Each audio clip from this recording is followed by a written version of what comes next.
Oke, makasih saudara saksi. Pertanyaan saya terakhir, bagaimana saudara saksi bisa menceritakan keadaan dalam ruang sidang dan kapan khususnya Saka Tatal ya?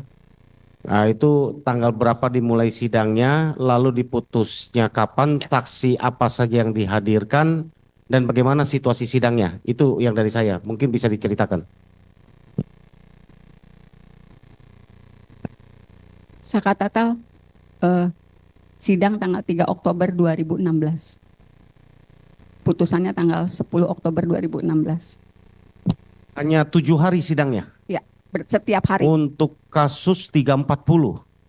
Itu yang pertama disidangkan ya. 1 bulan setelah dia dilakukan penangkapan. Tanggal 31 Agustus ditangkap, 3 Oktober sudah Sidang. disidang. Ya, tanggal 10 sudah putusan. Tanggal 10 Oktober sudah putusan. Ya. Ya, lanjut cerita.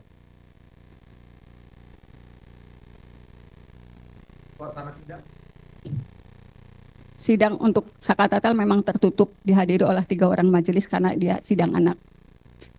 Tetapi kondisi di luar sidang, kami mendapat tekanan yang luar biasa. Karena waktu itu, karena yang dihembuskan adalah isu geng motor yang memiliki kekejaman luar biasa, itu pula, dan mereka sangat sadis, itu pula yang disampaikan oleh Hakim Ketua, Ibu Etik waktu itu ketika ditanya wartawan. Geng motor kekejamannya sangat sadis. Saya masih punya clippingnya. Saya masih pegang clipping korannya. Jadi setiap Saka Tatal dibawa ke ruang sidang menuju lorong, jangankan Saka,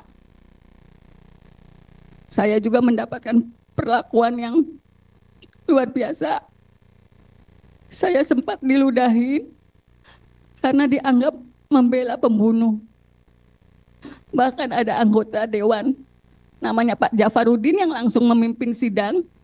Dengan suara keras dia menyatakan, nanti anaknya pengacara juga mengalami nasib serupa seperti Vina. Mobil saya juga sempat digoyang-goyang, walaupun saya berusaha parkir agak jauh. Kemudian intimidasi itu kami rasakan betul karena saksi-saksi alibi yang dihadirkan itu datang tanggal jam 9 pagi, tetapi sidang baru menjelang maghrib. Kita kondisi sudah sangat lelah, psikologis kami juga sudah rusak. Karena semua saksi juga sepertinya sudah ada yang menginformasikan kalau saksi-saksi itu akan meringankan Saka Tatal. Jadi saksi juga mendapat perlakuan yang sama. Kemudian dari Kejaksaan Tinggi juga hadir di ruang sidang Saka Tatal. Aparat dari kepolisian selalu bersenjata lengkap di dalam ruang sidang Saka Tatal. Di pintu ruang sidang Saka Tatal. Kemudian pada sidang dewasa ternyata kondisinya lebih parah lagi. Karena saya juga menjadi kuasanya Sudirman. Sebetulnya di ruang sidang dewasa itu 2 perkara sekaligus dijadikan satu. Nomor perkara nomor 4 dan nomor perkara nomor 3. Jadi walaupun saya pegang perkara nomor 4 atas nama Sudirman yang bergabung dengan bekas perkaranya Hadi dan kawan-kawan, tetapi saya juga bisa menyaksikan digelarnya sidang Eko dan Rivaldi yang di berkas terpisah. Karena waktu itu majelis mengizinkan, udah daripada mondar-mandir ibu diam aja di dalam tapi tidak bertanya karena bukan perkara yang dipegang.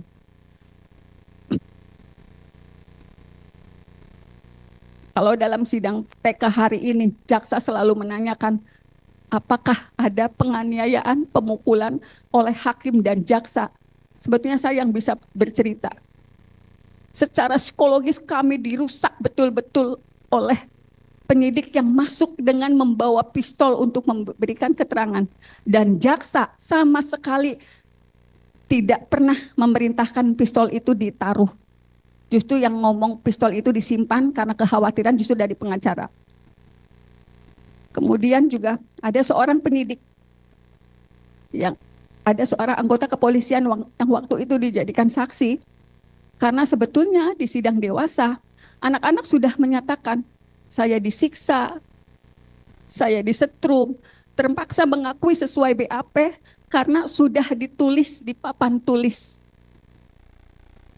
Itu sebenarnya sudah disampaikan di sidang 2016. Saya disuruh minum air kencing, sebetulnya sudah, dan itu saya cantumkan dalam pledoi saya sebetulnya.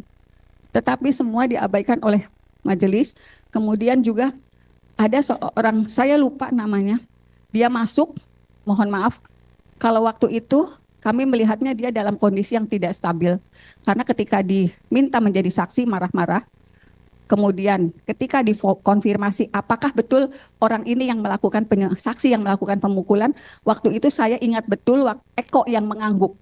Iya betul, Bapak ini yang mukul saya.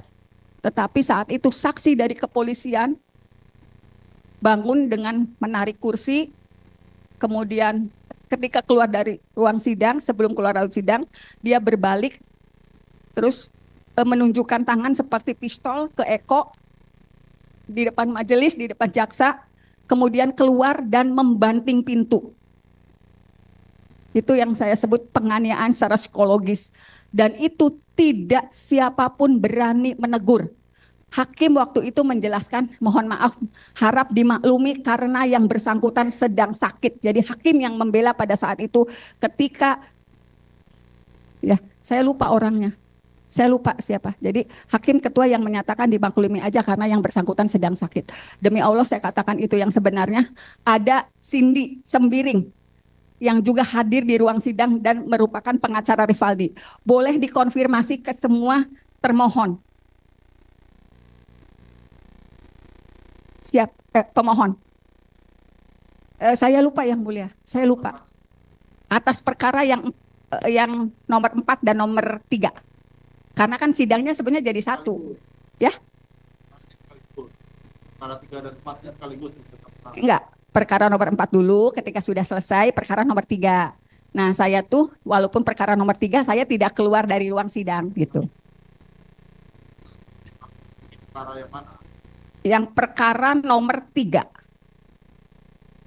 atas nama Eko. Karena waktu itu Eko yang langsung ditunjuk oleh yang bersangkutan. Yang mulia, boleh kita minta konfirmasi dari pemohon Eko untuk berkaitan dengan kesaksian tadi untuk menguatkan betul apa tidak supaya kita confirm. Nanti Pak, kan ada tanggapannya. Oh di akhir ya, kalau persidangan. diizinkan mulia, maksudnya untuk. Di akhir persidangan kita. Ya, makasih. Ada lagi pertanyaannya? Menjunjung tinggi prinsip jurnalisme dalam setiap tayangan terbaiknya. Menghadirkan berita bernilai sebagai referensi. Gelar bicara yang tajam. Tidak, ini kan kebohongan dok. Mengupas fakta demi fakta dan mendorong pencarian solusi. Serta investigasi yang mengungkap kebenaran. Rosi, Satu Meja, The Forum, Sapa Indonesia Malam.